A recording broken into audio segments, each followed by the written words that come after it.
नमस्कार दोस्तों, मैं डॉक्टर हरिता अरोरा एक बार फिर आपके सामने उपस्थित हूँ।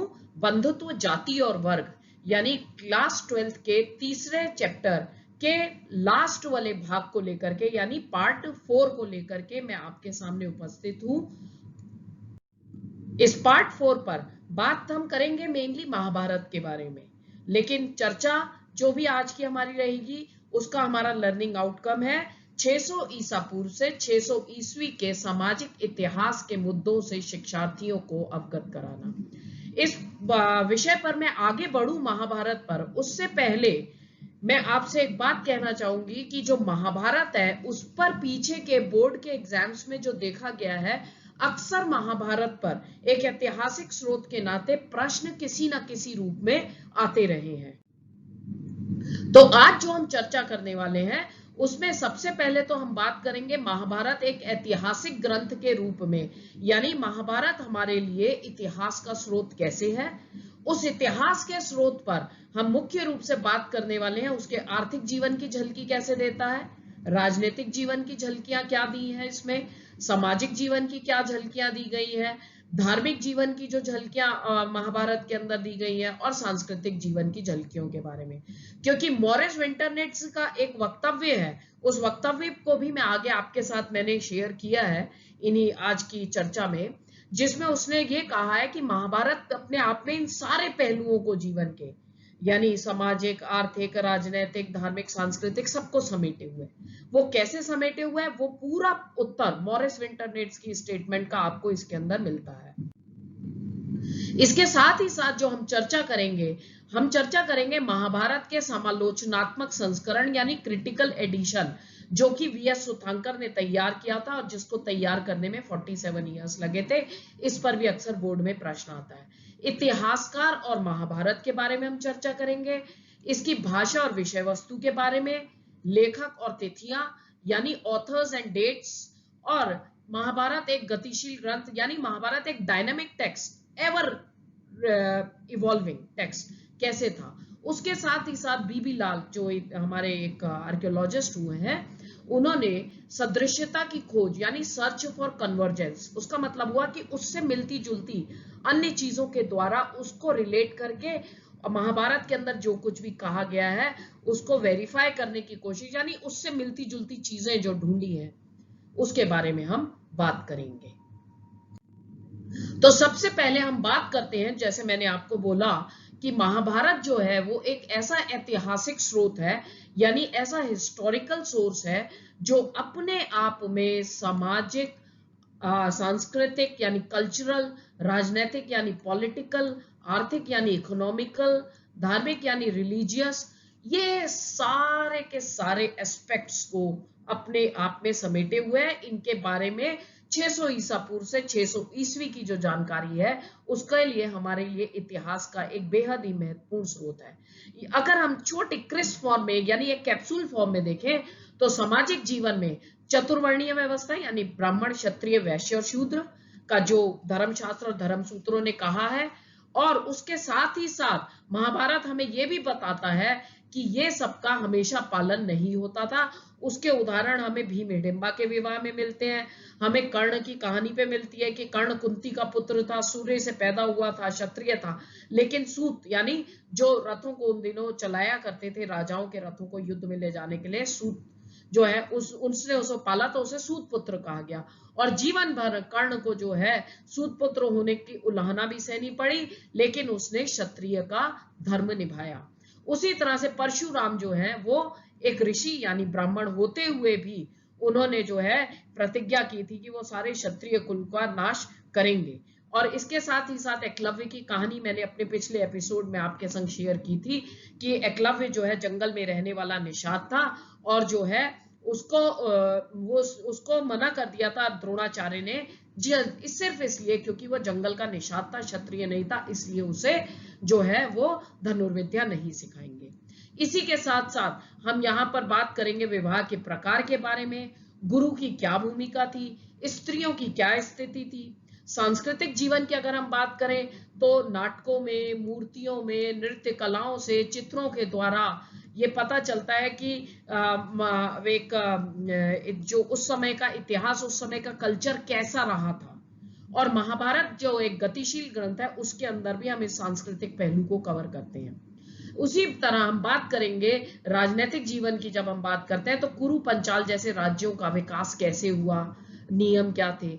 आर्थिक जीवन में हम बात करेंगे कृषि की, यानी खेती की, एग्रीकल्चर की, ट्रेड कॉमर्स का। और धार्मिक जीवन में गीता के बारे में हम सभी जानते हैं, यदा यदा ही धर्मस्य ग्लानिर्भवति भारत अभ्युत्थानम धर्मस्य संभवानि युगे युगे। यानी ये गीता का ये जो मंत्र है, ये हम सभी जानते हैं। वो गीता कहाँ से निकली थी? कुरुक्षेत्र के युद्ध से। और यज्ञ के बारे में, जीवन मृत्यु के विचार, दार्शनिक व्याख्या, इस सब के बारे में हमें जानकारी देता है महाभारत। तो चलिए सबसे पहले हम बात करते हैं महाभारत एक ऐतिहासिक स्रोत के तौर पर सामाजिक इतिहास की। सामाजिक यानी समाज के नियम कानून, समाज कैसा था। तो हम सभी जानते हैं, जो मैंने पहले भी आप लोगों के संग डिस्कस किया, कि समाज को 4 भागों में, ब्राह्मण, क्षत्रिय, वैश्य और शूद्र में उसको विभाजित किया गया था, डिवीजन किया गया था।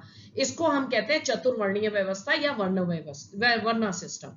अब इसके अंदर जो है ऑक्यूपेशन पर, यानी इनके जो है क्या क्या कर्म रहेंगे, उस सब के आधार पर समाज को विभाजित किया गया था। लेकिन महाभारत हमें खुद अपने आप में, महाभारत की दी गई कहानियां हमें बताती हैं कि हमेशा इसका पालन नहीं होता था। आपकी एनसीईआरटी के बुक में भीम हिडिंबा के विवाह की बात आई है, और एकलव्य की कहानी की बात है। ये सब महाभारत के आदि पर्वन से ली गई हैं। इनकी डिटेल में बहुत ज्यादा ना जाकर के सिर्फ क्रिस्प में बताऊंगी, क्योंकि पिछले वाले वीडियोस में मैं इस चीज को कवर कर चुकी हूँ कि हिडिंबा जंगल की रहने वाली थी, राक्षसी माना गया। तो हो सकता है कि जो जंगल में रहने वाले, यानी जो संस्कृतीय परिपाटी में जो जातियां फिट नहीं बैठती थी, उनको राक्षस या जंगली, असभ्य कह दिया गया था। तो हिडिंबा जंगल की ही थी। भीम जब अपने भाइयों के साथ वहां गए और इनका कैसे विवाह हुआ, वो सब आप जो है आपकी बुक के पेज नंबर 62 और पेज नंबर आपके 65, इन दोनों में आप देखें, एकलव्य की कहानी और भीम हिडिंबा की कहानी का वर्णन आपको मिलता है। इसी तरह से सामाजिक इतिहास की जब हम बात करते हैं, तो उसी समाज के अंदर विवाह की भी बात आती है। विवाह के जितने भी प्रकार दिए गए हैं, बहुपति प्रथा है, बहुपत्नी है, बहिर्विवाह, अंतर्विवाह, इनके बारे में मैं पहले बात कर चुकी हूँ। और साथ ही साथ मनुस्मृति के अंदर जो 8 प्रकार के विवाह हैं, जिसमें आपकी पुस्तक के अंदर पहला, चौथा, 5वां और 6ठा, इनकी डिटेल दी गई है। तो ये विवाह जो थे धर्मशास्त्र और धर्म सूत्रों के अनुसार थे। अब बहुपति विवाह का उदाहरण हम सभी जानते हैं कि पांचाल नरेश, द्रुपद की पुत्री द्रौपदी जो है, उसके 5 भाइयों के साथ विवाह हुआ था। 5 भाई यानी 5 पांडव के साथ स्वयंवर रचा गया था। उस स्वयंवर पे जो है धनुष की चाप जब चढ़ा करके अर्जुन ने चढ़ाई थी चाप, और उसने जो है एक तरह से जब वो इस प्रतियोगिता को जीता, तो द्रौपदी के साथ विवाह करके लाया। कुंती ने बिना देखे कह दिया कि जो कुछ भी लाए हो तुम 5 भाइयों आपस में बांट करके उसको लो। तो वो 5 की पत्नी, यानी उस समय में बहुपति प्रथा भी थी, जिसको महाभारत के अंदर कहानी के द्वारा उसको एक तरह से मान्यता भी दी गई है। तो ये हमें सामाजिक इतिहास के बारे में बताता है उस समय। अब इसी सामाजिक इतिहास में देखिए, समाज के अंदर गुरु की भूमिका, वो भी समाज का ही हिस्सा है, स्त्रियों की स्थिति, ये सब कहानियों के द्वारा हमें महाभारत से पता चलते हैं, अलग अलग इंसिडेंट्स के द्वारा। जैसे एकलव्य का अभी आप यहाँ पर चित्र देख सकते हैं, जब वो गए थे जंगल में 5 पांडवों के संग, एकलव्य जो कि जंगल का निषाद जाति का था, और उसने वो धनुर्विद्या सीखना चाहता था, नहीं सिखाई, तो वो आप यहाँ पर देख सकते हो, तो गुरु द्रोण का उसने जो है मूर्ति बना करके उसके सामने वो अपनी प्रैक्टिस करने लगा। लेकिन गुरु के द्वारा जो है, जब गुरु दक्षिणा मांगी गई, तो उसने बिना सोचे समझे अपने दाहिने हाथ का अंगूठा काट करके दे दिया। तो ये उस समय के गुरु शिष्य के किस तरह का आपस में रिलेशन थे, उस संबंधों की पवित्रता के बारे में भी हमें महाभारत से पता चलता है। और साथ ही साथ जो हमने देखा है कि द्रौपदी के प्रश्न, जब दरबार के अंदर द्रौपदी को भी युधिष्ठिर दांव पर लगा बैठे थे, तो ये चीज हमें बताती है उस समय के समय में कि स्त्रियों की क्या स्थिति थी, जिसके बारे में मैं पिछले वीडियो में आपसे बात भी कर चुकी हूँ। और यहाँ पर फिर मैंने शेयर किया है कि उसके अंदर 2 व्यूज उठ करके आते हैं। क्या पत्नी पति की निजी संपत्ति होती थी जिस पर पुरुष का हमेशा नियंत्रण रहता था, या द्रौपदी के द्वारा प्रश्न करना युधिष्ठिर से, वो ये जताता है कि स्त्रियां भी अपने अधिकार के लिए आवाज कम से कम उठा सकती थी। खैर दरबार के अंदर इस पर कोई भी निर्णय नहीं हुआ, लेकिन इन इंसिडेंट से, इन कहानियों से हमें ये जरूर पता चलता है कि उस समय की सामाजिक स्थिति कैसी थी, गुरु की क्या स्थिति थी, महिलाओं की क्या स्थिति थी, और इसके अलावा विवाह किस प्रकार से होता था, और हमेशा धर्मशास्त्र और धर्मसूत्र में दिए हुए कानूनों का पालन नहीं होता था। उसी तरह से अगर हम देखें उस समय के राजनीतिक इतिहास में, हम सभी जानते हैं ये मेरठ के पास की ये स्थित ये है जहां हस्तिनापुर, जहां पर जो है ये यहाँ के राजकुमार थे हस्तिनापुर के, जहां पर आज भी खुदाई चल रही है और उससे रिलेटेड कुछ छोटे छोटे हिस्टोरिकल चीजें निकल करके आती रहती है, रिसर्च आज भी जारी है। तो भूमि और सत्ता को लेकर कौरवों और पांडव दोनों राजकुमारों के जो ग्रुप से उनके बीच में युद्ध हुआ। तो ये हमें उस समय का जो पूरी महाभारत है, जो पूरा कुरुक्षेत्र का युद्ध है, ये हमें ये बताता है कि किस तरह से उस समय में सत्ता के लिए, संसाधनों के लिए संघर्ष हुआ करता था और युद्ध से संबंधित किस तरह के नियम कानून थे। आप यहाँ देख सकते हो कुरु मेरठ और दक्षिण उत्तर हरियाणा के इधर पड़ता, और ये रहा पांचाल, दोनों पास पास बिल्कुल ये मेरठ के आसपास के क्षेत्र में। तो ये महाभारत से हमें उस समय के राजनीतिक इतिहास के बारे में भी पता चलता है। उसी तरह से महाभारत हमारे लिए एक तरह से आर्थिक यानी इकोनॉमिक हिस्ट्री का भी एक बहुत बड़ा सोर्स है।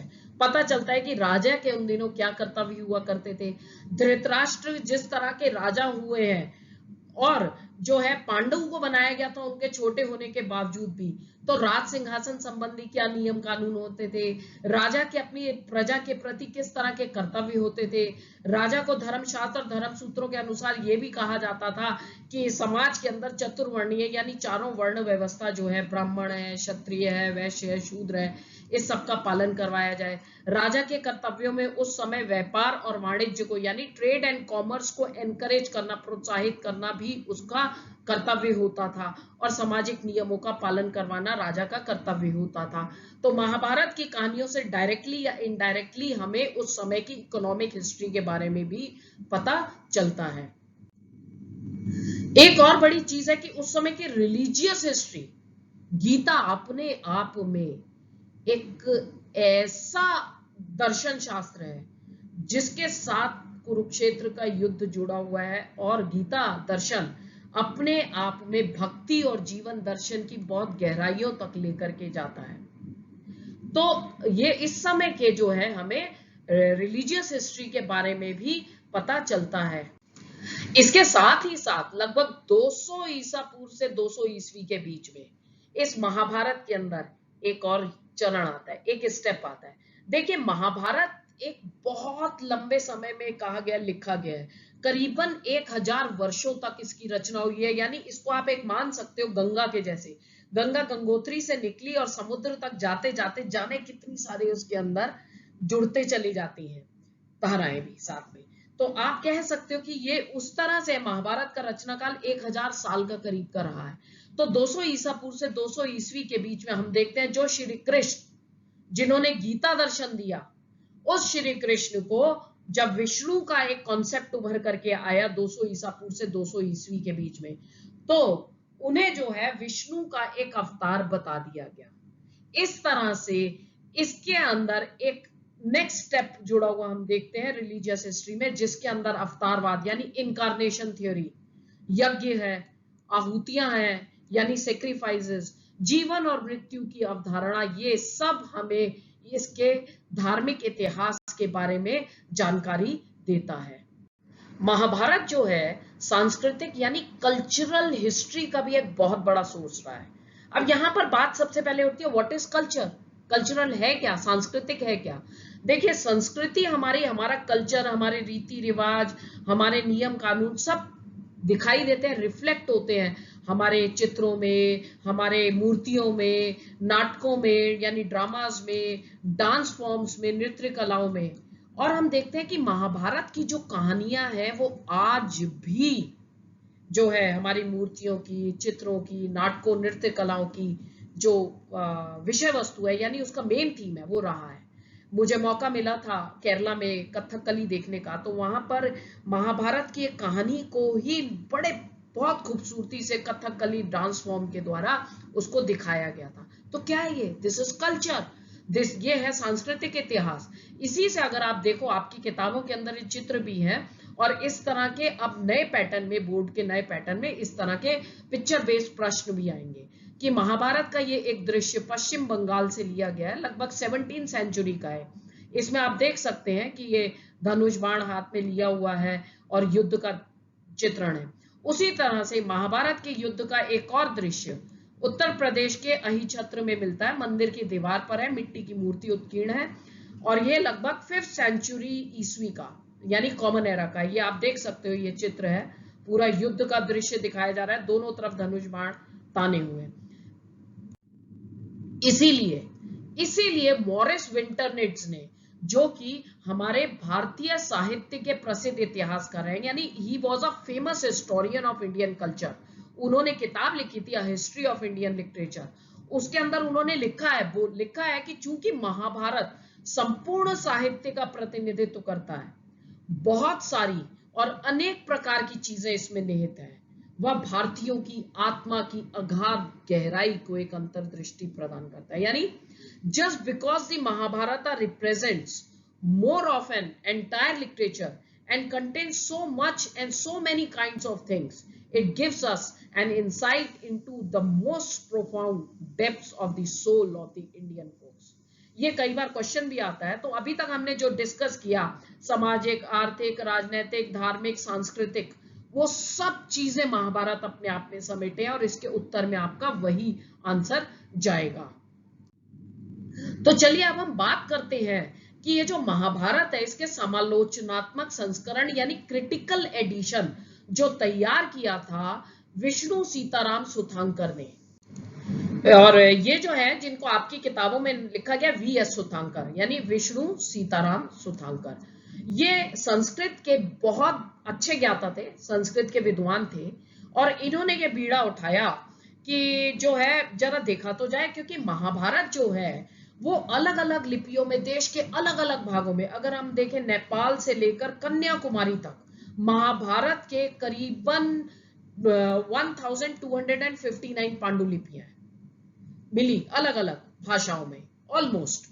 तो इन्होंने 1919 में एक परियोजना शुरू की कि जरा सारी चीजों को इकट्ठा तो किया जाए, सब तरफ की इन पांडुलिपियों को इकट्ठा करके देखा जाए। और जो है ये इतनी लंबी चौड़ी परियोजना थी जो 1966 में जाकर के पूरी हुई, यानी कि इसके अंदर 47 इयर्स लग गए पूरा इसका समालोचनात्मक संस्करण यानी कि क्रिटिकल एडिशन को तैयार करने में।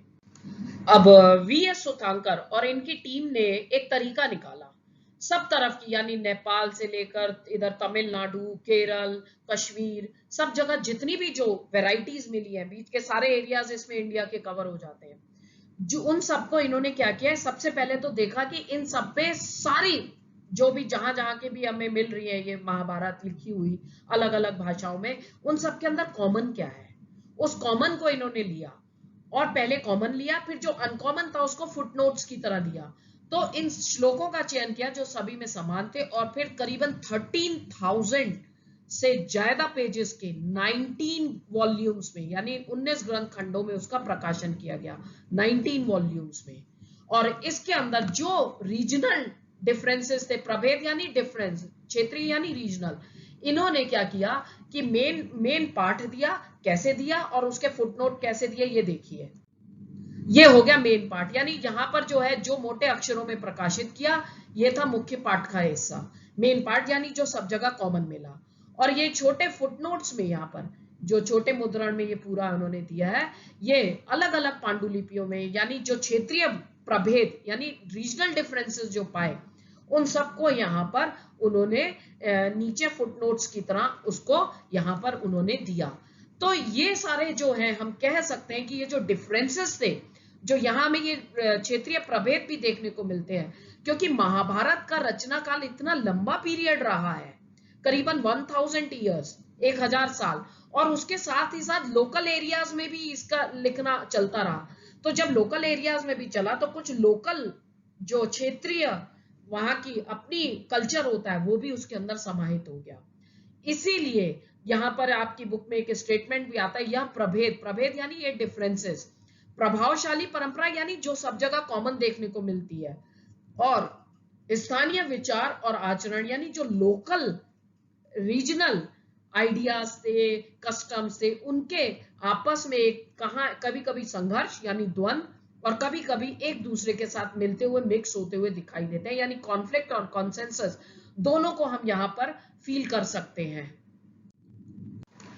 तो चलिए अब हम बात करेंगे साहित्यिक स्रोतों का इस्तेमाल यानी यूसेज ऑफ जो literary sources as historical source.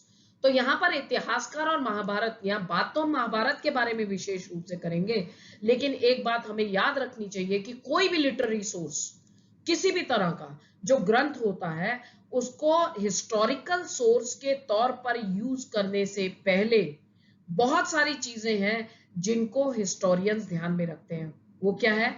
उसकी भाषा कैसी है, उस ग्रंथ का प्रकार कैसा है, और लिखने वाले यानी लेखक जो लिख रहा है उसका क्या दृष्टिकोण है, श्रोताओं की अभिरुचि यानी किनके लिए लिखा गया है, ग्रंथ का रचना काल टाइम पीरियड क्या रहा है, और कहां पर यानी उसका भौगोलिक क्षेत्र क्या रहा है। तो ये एक कॉमन क्राइटेरियाज है, ये 3, 4, 5, 6, ये 6 के 6 कॉमन क्राइटेरियाज हैं। तो चलिए अब हम बात करते हैं विशेषकर महाभारत के को एक हिस्टोरिकल सोर्स के तौर पर इस्तेमाल करते हुए इतिहासकारों ने इन 6 क्राइटेरियाज पर उसको कैसे नापा। अगर हम भाषा की बात करें कि भाषा साधारण है या विशेष है, तो देखिए इसकी भाषा ना तो पाली है, ना प्राकृत है, ना तमिल है, ना कोई और लोकल है। इसका सीधा सा मतलब है कि वो तो आम जनता के द्वारा बोली जाने वाली भाषा थी। तो इसका मतलब है इसकी भाषा है संस्कृत। अब संस्कृत तो पढ़े लिखे वर्ग की भाषा मानी जाती थी, लेकिन यहां पर एक पॉइंट और उठता है कि जिस संस्कृत का इस्तेमाल महाभारत को लिखने में किया गया है वो वैदिक संस्कृत के मुकाबले सरल है। तो ये किसके लिए लिखा गया? ये महाभारत किसके लिए लिखा गया? यहां पर एक और शोध की बात उठ जाती है, क्योंकि अगर टफ संस्कृत में होता, वैदिक संस्कृत में होता, तो सीधी सी बात थी कि ये समाज के अपर क्लास यानी पढ़े लिखे वर्ग के लिए था, क्योंकि लोकल लैंग्वेज में नहीं है। लेकिन संस्कृत है, और संस्कृत भी कौन सी है? थोड़ी सरल संस्कृत है। दूसरी बात इस ग्रंथ के बारे में जब हम बात करते हैं तो वो ये है कि ग्रंथ के प्रकार क्या थे, मंत्र है या कथा है। अगर मंत्र है तो सीधी सी बात है कि जो अनुष्ठान करवाते थे और पुरोहित पंडित अनुष्ठान करते थे तो मंत्रों का उपयोग उसमें होता था, और जो है या जो है मंत्र उच्चारित किए जाते थे उस समय में। और अगर कथा है यानी कहानी है, तो भाई ये कहानी तो भाई वही है कि जो आम लोग पढ़ सके, सुन सके, क्योंकि वो इंटरेस्टिंग होते हैं और उसको दोबारा सुनाया जा सके। तीसरा मुद्दा जो महाभारत के संबंध में उठता है कि लेखक यानी लिखने वाले का ओपिनियन, लिखने वाले का दृष्टिकोण क्या था, क्योंकि लिखने वाले का दृष्टिकोण किसी भी ग्रंथ को लिखने में उसका एग्जामिन करना, उसका परीक्षण अत्यंत आवश्यक है, बेहद नेसेसरी है, एसेंशियल है, क्योंकि लिखने वाले का दृष्टिकोण उसके अंदर रिफ्लेक्ट होता ही होता है। दूसरी चीज है, लेखक ने अपनी रचना को लिखते समय किन श्रोताओं को ध्यान में रख करके लिखा।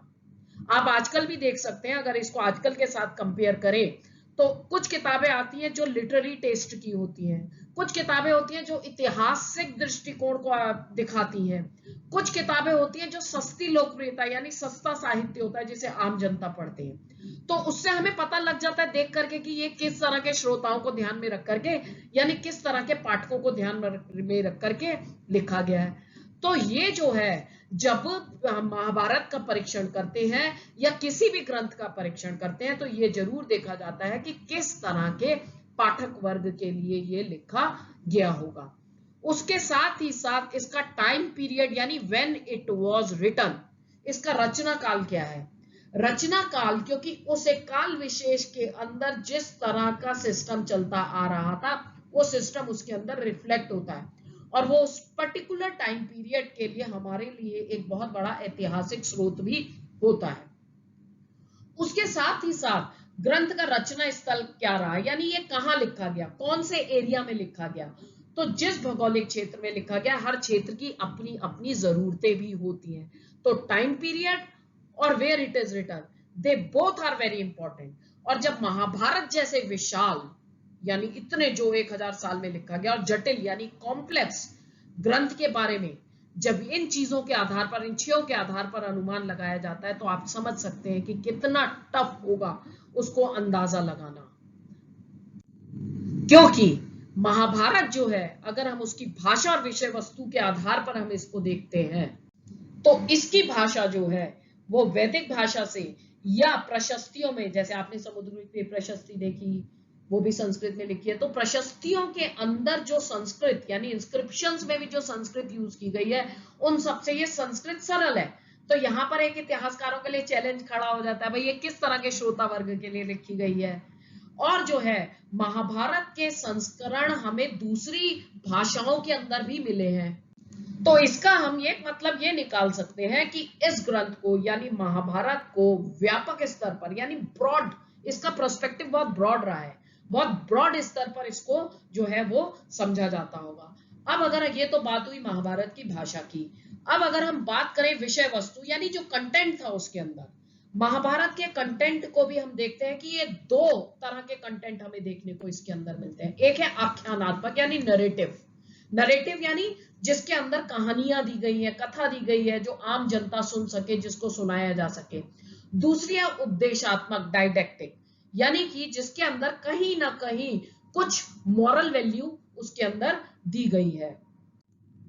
ये देखिए, इसमें अंदर कहानियों का संग्रह हमें मिलता है आख्यानात्मक में, यानी एकलव्य की कहानी हम देखते हैं, भीम हिडिंबा की कहानी हमने देखी, तो ये कहानियों का संग्रह है। और दूसरी तरफ सामाजिक आचार विचार के मानदंडों को दिखाते हुए, यानी जो धर्म शास्त्र और धर्म सूत्रों ने जो कुछ भी कहा है या जो कुछ भी उस समय के नियम कानून नैतिक व्यवस्था होगी, उपदेशात्मक के अंदर उनको भी जोड़ा गया है। लेकिन कई बार इन दोनों के बीच में डिफरेंस करना मुश्किल हो जाता था।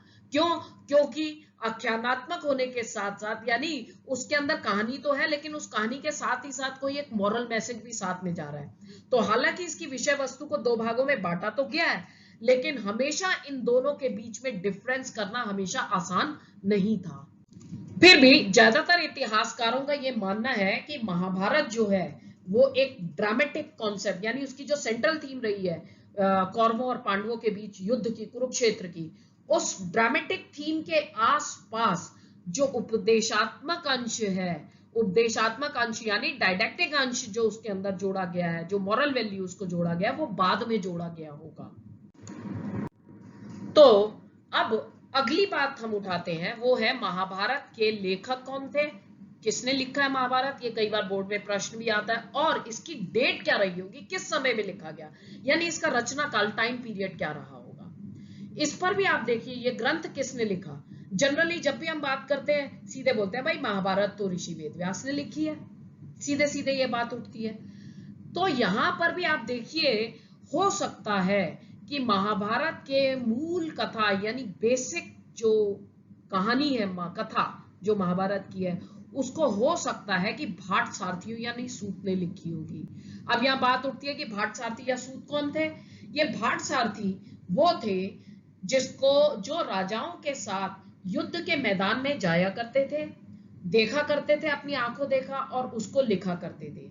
कर्ण को कई बार सूत पुत्र कहा जाता है, क्योंकि कर्ण को इसी भाट सारथी ने या किसी सूत ने पाला था। तो ये राजाओं के संग जाते थे और उनकी जीत के बारे में, उनके अचीवमेंट्स के बारे में, उपलब्धियों के बारे में लिखा करते थे। लेकिन अगर हम लिटरेरी सोर्सेस को माने, लिटरेरी ट्रेडिशन को माने, तो इसके रचयिता ऋषि वेदव्यास को माना जाता है कि उन्होंने गणेश जी से ये लिखवाया। ये एक किंवदंती बनी हुई है कि गणेश जी ने इसको लिखा और इसको लिखवाने वाले थे ऋषि वेदव्यास। तो हो सकता है कि आजकल के साथ अगर मैं इसको रिलेट करके देखूं, तो हो सकता है, कई बार आपने किताबें देखी हैं, उसके अंदर अलग अलग हर एक के आर्टिकल्स होते हैं, और शुरुआत का जो फ्रंट पेज होता है उसके अंदर कंपाइल्ड बाय दिया होता है। तो हो सकता है कि भाट सारथियों की जो कहानियां, कथा कहानियां होंगी, उन सबको एक साथ समेट करके एक साथ लिखने का कार्य ऋषि वेदव्यास ने किया होगा, और इसको उनको कहा गया कि ऋषि वेदव्यास जी ने इसको लिखा है। शुरू में ये जितनी भी थी ये मौखिक रूप से प्रेषण यानी उसका कम्युनिकेशन पीढ़ी दर पीढ़ी मौखिक यानी वर्बली कहा गया है, जिसको बाद में लिखा और 5वीं शताब्दी ईसा पूर्व से हो सकता है कि ब्राह्मणों ने इस कथा परंपरा पर अधिकार कर लिया, यानी लिखा जब गया, इसको राइटिंग में जब लाया गया तो ब्राह्मणों ने इस कथा परंपरा पर अधिकार कर लिया, क्योंकि लिखने पढ़ने का कार्य उनके पास होता था। तो कई बार प्रश्न आता है, तो इस प्रश्न का उत्तर आपका इसी तरह से जाएगा। और एक बात यहां पर और उठती है, वो ये है कि क्योंकि इसका रचना काल तिथि एक फिक्स डेट नहीं है, बड़े लंबे टाइम पीरियड तक इसको माना जाता है कि लिखा गया है। तो यहाँ पर एक द्रौपदी के विवाह प्रकरण, जिसके बारे में अभी मैंने आपसे बात की थी ऊपर अभी थोड़ी देर पहले ही, जब द्रौपदी के लिए कहा गया भाई ये बहुपति विवाह का तो एग्जाम्पल है ही है कि ये पांचों भाइयों की पत्नी होगी, तो राजा द्रुपद जिनकी पुत्री थी द्रौपदी, उन्होंने इस बात का विरोध किया। तो वहां पर कहते हैं कि ऋषि व्यास ने 3 क्लैरिफिकेशंस दिए, 3 स्पष्टीकरण दिए, और जिसको सुनने के बाद द्रुपद इस बात पर राजी हो गए कि अच्छा वो पांचों की पत्नी रहेगी। क्या उन्होंने क्लैरिफिकेशंस दिए? उन्होंने कहा कि ये जितने भी पांडव हैं वास्तव में ये इंद्र के अवतार हैं, इंद्र के इनकारनेशन है ये पांचों की पांचों, और उनकी पांचों जब इनकारनेशन हो गए केवल इंद्र के ही, तो अगर द्रौपदी पांचों की भी पत्नी हुई तो पांचों है तो इंद्र के अवतारी, तो यानी वो इंद्र की ही तो पत्नी रही एक, तो नियति ने यानी फेट ने उन्हें एक बार फिर से मिला दिया है। दूसरा स्पष्टीकरण ऋषि व्यास ने यह दिया कि एक बार एक यंग लेडी ने, एक युवा स्त्री ने पति प्राप्ति की शिव से आराधना की, बहुत तपस्या की शिव के सामने। जब शिव प्रकट हुए तो वो इतनी ज्यादा उत्साहित हो गई कि उस उत्साह के अति एक्साइटमेंट में वो एक बार वर अच्छे वर के लिए मांगने के बजाय 5 बार मांग गई। तो इसीलिए अब ये पांचों जो है वो द्रौपदी के पति जो है बनेंगे, और इस स्त्री ने अब जन्म लिया है द्रौपदी के रूप में, और शिव की जो है प्रार्थना पूरी हो रही है। और ये सब सुनने के बाद द्रुपद ने हामी भर दी। अब यहां पर हम एक चीज कह सकते हैं, अगर इसको एक इतिहासकार की दृष्टि से एनालाइज करें, तो पुराने सामाजिक मूल्य यानी पुराने सामाजिक जो वैल्यूज थी उसकी जगह अब नई वैल्यूज आ रही हैं। कैसे आ रही है कि हालांकि आजकल के जो इतिहासकार हैं जब उन्होंने इसका एनालिसिस किया तो वो मानते हैं कि हो सकता है कि ये बहुपति प्रथा किसी एक विशेष वर्ग के बीच में, रूलिंग क्लास के बीच में किसी समय रही हो, लेकिन आगे चल करके जो है समय बीतने के साथ साथ ये प्रथा आउटडेटेड हो गई, यानी ज्यादा मान्यता इसकी नहीं रही। और तो हो सकता है कि जिस समय ब्राह्मणों ने इसको लिखना चालू किया ग्रंथों को, तो उस समय तक ये प्रथा जो है वो नहीं मान्य होगी, तो इसीलिए इसके अंदर एक क्लैरिफिकेशंस डाले गए हैं। दूसरी चीज है, कुछ इतिहासकार ये कहते हैं कि ब्राह्मणों की दृष्टि में चाहे बहुपति प्रथा जो थी वो अमान्य थी, अच्छी नहीं थी, लेकिन हिमालय क्षेत्र के कुछ एरियाज ऐसे हैं जहां आज भी ये प्रथा कायम है। आज भी कहते हैं वहां पर है कि हो सकता है कि युद्ध के समय, युद्ध बहुत होते थे तो औरतों की कमी हो गई, यानी सेक्स रेशियो जो है मेल का बहुत ज्यादा हो गया, फीमेल का कम हो गया, तो ऐसे समय में स्त्रियों की कमी के कारण बहुपति प्रथा को अपनाया गया हो। अगर आजकल के साथ भी आप कंपेयर करो तो कई जो है हमारे भारत के स्टेट्स ऐसे हैं जहां फीमेल का रेशियो मेल के से बहुत कम हो चला है, तो वहां पर भी एक नए नए तरीके ढूंढे जा रहे हैं। तो इतिहासकारों ने इसके साथ रिलेट करके ये बात कही। और दूसरी चीज है कि कुछ शुरुआती सोर्सेज हैं जो कहते हैं कि बहुपति प्रथा यानी जो द्रौपदी पांचों की पत्नी थी, ये प्रथा केवल एकमात्र विवाह पद्धति नहीं थी, यानी केवल यही नहीं थी, और ना ही ये सबसे ज्यादा जो है प्रचलित थी, यानी बहुत ज्यादा भी इसका पालन नहीं होता था, लेकिन इसका ये मतलब नहीं है कि ये प्रथा थी ही नहीं। तो फिर यहाँ पर बात उठती है कि महाभारत के ग्रंथ को लिखने वालों ने यानी रचनाकारों ने इसके जो मेन एक्टर्स थे यानी जो पांडव थे उनके साथ इस विवाह पद्धति को जोड़ करके क्यों देखा गया, एक प्रश्न चिन्ह यहां पर लगता है, रिसर्च का विषय है। तो यहां पर जो है ये बात कह दी गई कि कई बार लिखने वालों की, राइटर की कुछ मजबूरियां होती हैं, क्रिएटिव मजबूरियां होती हैं कि उसको कहानी लिखने की कुछ जरूरतें होती हैं उसको इंटरेस्टिंग बनाने के लिए, तो हो सकता है इसलिए इसको साथ में जोड़ा गया हो, और जरूरी नहीं है कि ये वास्तविक उस समय की जो कंडीशंस हो जो हो उसको दर्शाती हो। इसका मतलब साफ है कि बहुत कंक्लूसिव डिसीजन पर नहीं पहुंचे हैं, लेकिन फिर भी हम ये तो कह ही सकते हैं आज को भी देखते हुए कि पुराने सामाजिक मूल्यों की जगह नई मानदंडों की स्थापना, नए मूल्यों की जब स्थापना होती है तो उनको जस्टिफिकेशन के यहाँ पर 3 स्पष्टीकरण से हम कह सकते हैं कि वो एक विशिष्ट वर्ग में प्रचलित रहा होगा। इसकी तिथियों के बारे में जैसे मैंने आपको पहले भी बताया, दूसरा चरण हमें देखने को मिलता है 200 ईसा पूर्व से लेकर 200 ईस्वी के बीच में, जब विष्णु एक प्रमुख देवता के रूप में उभर करके आए थे, तो उस समय श्री कृष्ण को उनका अवतार मान लिया गया था और उनके अवतार के रूप में जोड़ करके उस वैष्णवी धारा में उनको साथ में ले लिया गया था। इसी के साथ साथ हम देखते हैं कि जब हमने उपदेशात्मक की बात की, यानी जो नैतिक मूल्यों से जुड़ी हुई बात की, तो 200 ईस्वी से लेकर के 400 ईस्वी के बीच में मनुस्मृति से मिलते जुलते उपदेशात्मक प्रकरण यहाँ पर इसके संग जोड़े गए हैं। तिथि की अगर हम बात करें तो महाभारत का जो है एक इतने लंबे टाइम पीरियड से लिखा गया, करीबन 500 ईसा पूर्व से लेकर के हम देखते हैं 400-500 ईस्वी तक इसका लेखन रचना काल रहा है, यानी जो शुरुआत होता है 10,000 श्लोकों से और उसमें बढ़ते बढ़ते इसे लगभग 1,000 काल में 1,00,000 श्लोक इसके अंदर जुड़ जाते हैं। तो उम्मीद करती हूँ कि महाभारत के लेखक और तिथियों को मैं एक्सप्लेन कर पाई हूँ। अब हम बात करते हैं महाभारत एक गतिशील ग्रंथ यानी एक डायनामिक टेक्स्ट कैसे था। सबसे पहली बात तो यही आती है कि इस ग्रंथ की रचना लगभग 1,000 साल तक होती रही, यानी इसमें बीच बीच में चीजें जुड़ती चली गई, अलग अलग इसमें जो है यहाँ पर हम देखते हैं स्टेजेस आती रही। तो इसका रचना काल ही इतना लंबा है, लगभग 1,000 वर्ष तक इस लिखा ही गया।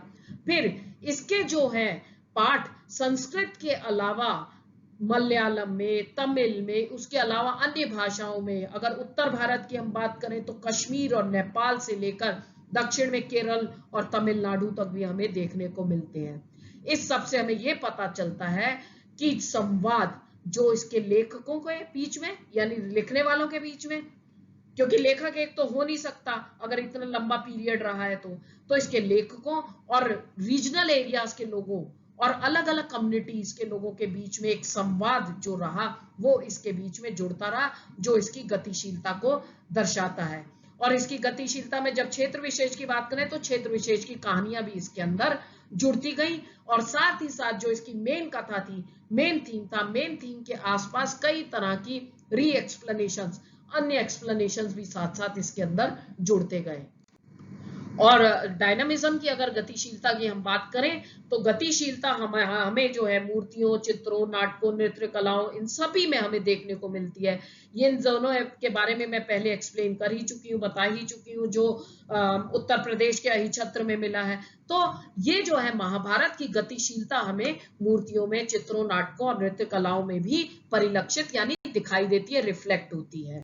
अगर हम गतिशीलता की बात करें तो आज भी गतिशील है। यहाँ पर आप ये चित्र देख रहे हैं महाश्वेता देवी का, जो कि एक बंगाली राइटर है और आज के तत्कालीन भारत के अंदर जो सामाजिक ऊंच नीच है, जो शोषण है, उसके खिलाफ ये लिखती है। तो राइटर है, तो राइटर ने हमेशा उसकी एक क्रिएटिव मजबूरी होती है, सेंट्रल थीम लेता है। तो इन्होंने सेंट्रल थीम अपनी उठाई एक लघु कथा यानी शॉर्ट स्टोरी कुंती और निषादी। कुंती और निषादी का जो थीम लिया इन्होंने उस समय का लिया जब दुर्योधन ने लाक्षागृह बनवाया था और पांडव वहां पर गए, कुंती के साथ भी गए, वहां पर मां कुंती भी थी उनकी। जब ये वहां पर गए और सुरंग खोद करके भाग गए वहां से, क्योंकि इन्हें पता लग गया था दुर्योधन के उस समय जो है क्या किया है। तो वहां से निकलने के बाद अब इन्होंने अपनी क्रिएटिव एक इमेजिनेशन के साथ उसको वो किया कि कुंती जो है वहां से बचने के बाद भोजन के एक आयोजित करती है, यानी एक भोज आयोजित करती है जिसमें ब्राह्मणों को भी बुलाती है। लेकिन एक वहां पर एक निषादी आती है, यानी निषाद जाति जिससे एकलव्य भी है, निषादी आती है अपने 5 बेटों के साथ जब ये लाक्षागृह में होते हैं। ये इन्होंने अपनी इमेजिनेशन से बनाया है। तो खा पीकर वो जब खाना खाया वो निषादी अपने 5 बेटों के संग खा पी के सो गई गहरी नींद में।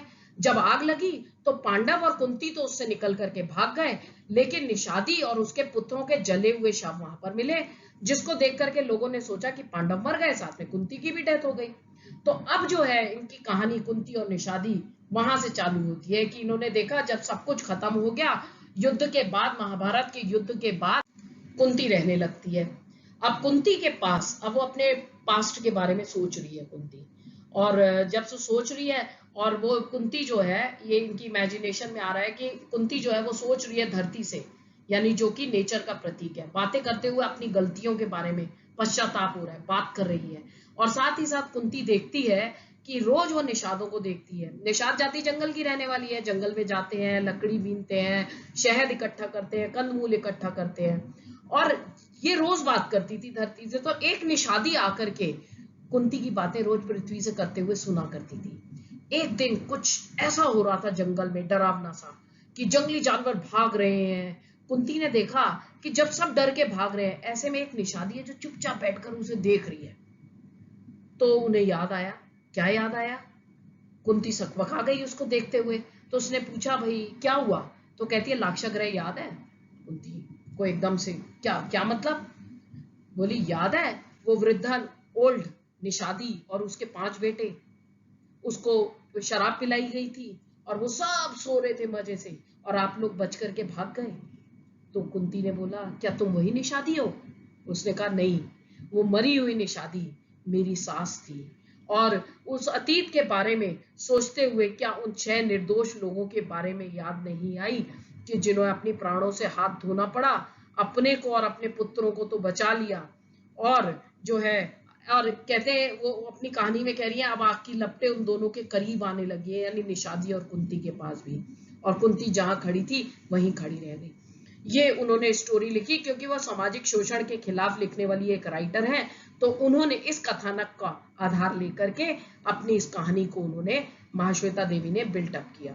तो ये भी एक तरह से गतिशील है। अगर आज से आप हजारों साल बाद की बात करें, तो जब मिलेगा, इनकी लिखी हुई राइटिंग मिलेगी, तो शायद वो भी उसी का एक हिस्सा हो जाए।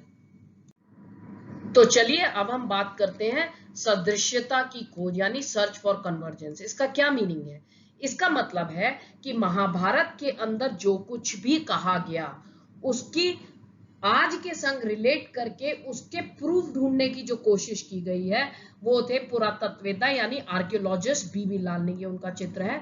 और 1951-52 में, क्योंकि जब हस्तिनापुर की बात आती है तो ये मेरठ एरिया के पास के क्षेत्र में इस हस्तिनापुर नामक गांव आज भी है, और वहां पर खुदाई में जो है कुछ कुछ चीजें मिलती रहती हैं। तो हो सकता है, क्योंकि हरियाणा का क्षेत्र, कुरुक्षेत्र, जहां पर ये युद्ध लड़ा गया, ये पूरा एरिया जो है, पूरा महाभारत का जो इतिहास बताता है कि वो इसी क्षेत्र के आसपास रहा है। और महाभारत भी किसी अन्य एपिक या महाकाव्य की तरह, महाभारत के अंदर भी युद्ध की, जंगल की, राजमहल की, बस्तियों की बातें हैं। तो इस क्षेत्र पर बीबी लाल जी ने जो है खोजबीन जब चालू की, तो ये एरिया है। तो तो इन्होंने ढूंढने की कोशिश की कि क्या हमें कुछ ऐसे सबूत मिलते हैं।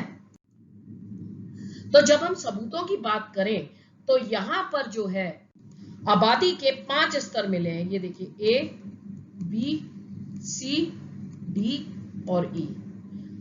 और इन्होंने इन 5 स्तरों को देखते हुए इन्होंने जब खोजबीन की, तो तीसरा स्तर यानी थर्ड वाला, ये थर्ड लेवल जो है, ये लगभग 6 से लेकर 3rd सेंचुरी बीसी यानी बिफोर कॉमन एरा का है। और बी लेवल जो है वो दूसरा स्तर यानी 12वीं से लेकर 7वीं शताब्दी ईसा पूर्व का। यहाँ आपको एक बात बता दूं, ए लेवल सबसे पुराना, बी उसके बाद, और ई लेवल लेटेस्ट हुआ, क्योंकि जितनी सभ्यता के ऊपर लेयर्स आती जाएंगी, तो ऊपर वाली लेयर लेटेस्ट होती है, नीचे वाली पुरानी होती है। तो जो बी लेवल है वो सी लेवल से पुराना है। तो बीबी लाल ने देखा कि जब खुदाई में, कि ये जो दूसरा लेवल है, ये बी लेवल जो है, जो कि 12 से लेकर 7th सेंचुरी बीसीई का है, यहाँ पर जो भी घर मिले हैं उनको कोई प्लानिंग के संग नहीं बनाया गया, कोई निश्चित परियोजना नहीं है। दीवारें मिट्टी की हैं, कच्ची ईंटें मिली हैं, यानी पकाई हुई ईंटें भी नहीं है, कच्ची ईंटें हैं। फिर सरकंडे की छाप वाली मिट्टी के प्लास्टर, ये इस तरह के सरकंडे की छाप वाली मिट्टी के प्लास्टर की खोज हुई है। तो यहाँ पर ऐसा लगा कि कुछ घरों की दीवारों को जो है सरकंडे की बनाई थी, जिस पर मिट्टी का प्लास्टर चढ़ा दिया गया था। और अगर तीसरे लेवल की, तीसरे स्तर यानी बी से थोड़ा लेटेस्ट, जो कि 6 से लेकर 3rd सेंचुरी बीसीई का माना गया है, यहां पर जो घर मिले हैं वो कच्ची यानी मड ब्रिक्स और पक्की ईंटों दोनों के मिले हैं। यानी बी लेवल से हम देखते हैं सिविलाइज्ड है थोड़ा सा, सी अगर बी में केवल कच्ची मिलते हैं तो यहाँ पर पक्की ईंटें भी मिलती हैं। इसके अलावा सी लेवल के अंदर शोषक घट यानी सोकेज जार्स, जिसके अंदर गंदा पानी जाकर के सोक हो जाता है, और ईंटों के नाले यानी ब्रिक ड्रेन्स मिले हैं गंदे पानी के निकास के लिए, जो बी में नहीं मिले हैं। उसके अलावा रिंग वेल्स मिले हैं, ये रिंग वेल्स इस तरह के वलय कूप, इनका इस्तेमाल है कुओं के लिए और मल की निकासी वाले यानी ड्रेनेज पिट्स दोनों के रूप में, क्योंकि ये जो है कुएं अगर डिटेल डेप्थ में जाएंगे तो नीचे गड्ढे खुदे हुए हैं, तो यहाँ पर 3rd लेवल के अंदर ये चीजें देखने को मिलती हैं। लेकिन सबसे बड़ा प्रश्न जो उठाया है बीबी लाल ने, वो है जहां महाभारत के अंदर हस्तिनापुर को कहा जाता है आदि पर्व में, ये नगर जो समुद्र की तरह भारी भरा हुआ है, सैकड़ों प्रासादों यानी महल है बड़े बड़े, ऊंचे ऊंचे दरवाजे हैं, तोरण है, कंगूरे सघन बादलों की तरह घुमड़ रहे हैं, यानी बहुत ही डेकोरेटेड, बहुत आलीशान नगरी, इतनी आलीशान की इंद्र की नगरी के जैसी जो है शोभायमान है। इसका जो वर्णन हमें महाभारत में मिलता है, तो जो ये लेवल बी और सी लेवल की हम जो देख रहे हैं सभ्यता, तो उसमें तो ऐसा कुछ भी नहीं मिलता। तो ये बात यहाँ वर्णित हस्तिनापुर और लाल की खोज ये सोचने पर मजबूर कर देती है कि नगर का जैसा चित्रण महाभारत के महाकाव्य में हमें मिलता है, क्या वो 6th सेंचुरी बीसीई के बाद जब महाजनपद अस्तित्व में आ गए थे, बड़े बड़े नगर आ गए थे, उस समय इसमें जोड़ा गया, या सिर्फ ये कवियों की कल्पना मात्र है। तो सदृश्यता की खोज यानी सर्च फॉर कन्वर्जेंस जारी है। उम्मीद करती हूं आप लोगों को समझ में आया होगा। महाभारत का टॉपिक थोड़ा लंबा है, तो अब जल्दी से जरा हम इसके जो माइंड मैप है उसको देख लें। ये महाभारत पर आज जो हमने कवर किया एक ऐतिहासिक ग्रंथ, उसके अंदर सामाजिक, आर्थिक, धार्मिक, सांस्कृतिक, राजनीतिक सारे जीवन को कवर किया है। महाभारत का समालोचनात्मक संस्करण जो कि वीएस सुतांकर ने के लीडरशिप में हुआ था, इसका अंग्रेजी में अनुवाद जो है वो JAB वैन ब्यूटेन ने करने की कोशिश की थी, जो अभी तक अधूरा है। तो यहाँ पर जब हम समालोचनात्मक संस्करण को देखते हैं, उसके साथ ही हम आगे बढ़ते हैं इतिहासकार और महाभारत। किस किस चीजों को इतिहासकार ध्यान में रखता है किसी भी ग्रंथ को देखने में? भाषा पर, ग्रंथ के प्रकार पर, लेखक का दृष्टिकोण, श्रोता कौन थे, ग्रंथ का रचनाकाल और ग्रंथ का रचना स्थल। जहां तक कंटेंट की बात है तो महाभारत का कंटेंट आख्यानात्मक यानी कहानियों के द्वारा, और उपदेशात्मक जिसके अंदर मॉरल वैल्यूज दी हैं उसमें बांटा गया। लेखक और तिथियों में बात की है भाट सारथी की, ऋषि वेदव्यास की, और सदृश्यता की खोज में बीबी लाल के योगदान की। और एक गतिशील ग्रंथ के अंदर हम चित्र, नाटक, कथा, कहानियां, इस सब के बारे में बात करेंगे, जो मैंने पूरे अपने इस आज के चर्चा में कवर किया है।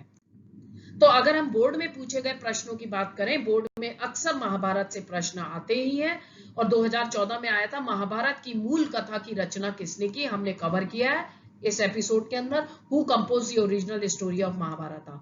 महाभारत का विश्लेषण करते समय इतिहासकारों ने जिन 4 पहलुओं का विचार किया उनका विवेचन कीजिए। ये भी 2014 में आया हुआ है। Explain any 4 elements considered by the historians while analysing the Mahabharata. तीसरा प्रश्न, महाभारत को गतिशील ग्रंथ क्यों कहा जाता है? 2014 में भी आया है, 2019 में भी आया है। Explain why Mahabharata is called a dynamic text. उसके अलावा महाभारत का समालोचनात्मक संस्करण तैयार करने में वीएस सुतांकर और उनके सहयोगियों के प्रयासों पर प्रकाश डालिए। इन 2019 it came, state the efforts of V.S. Sudhankar and his team in preparation of critical edition of Mahabharat. उसी के साथ साथ सदृश्यता की खोज में बीबी लाल के योगदान की चर्चा कीजिए। Discuss the role of B B Lal in search of convergence. अगर आप इतने प्रश्नों को तैयार कर लेंगे तो महाभारत पर आप समझ लीजिए आपने ऑलमोस्ट पूरा आपका तैयार हो गया, जिस पर अक्सर प्रश्न आता है। तो चलिए, आज हमने बात की महाभारत एक ऐतिहासिक स्रोत के अंतर्गत, महाभारत एक ऐतिहासिक ग्रंथ, अ हिस्टोरिकल सोर्स, समालोचनात्मक संस्करण यानी it's critical edition, then historians and Mahabharata, इतिहासकार और महाभारत, उसकी लैंग्वेज और कंटेंट, भाषा और विषय वस्तु, लेखक और तिथियां, writer and dates, Mahabharata a dynamic text, एक गतिशील ग्रंथ, और सदृश्यता की खोज यानी सर्च फॉर कन्वर्जेंस। अगले सेशन में हम चैप्टर 4 स्टार्ट करेंगे, विचारक, विश्वास और इमारतें। उम्मीद करती हूँ आप लोगों को ये लेक्चर पसंद आया होगा। अगर पसंद आया तो अपने कमेंट बॉक्स में जरूर लिखिए।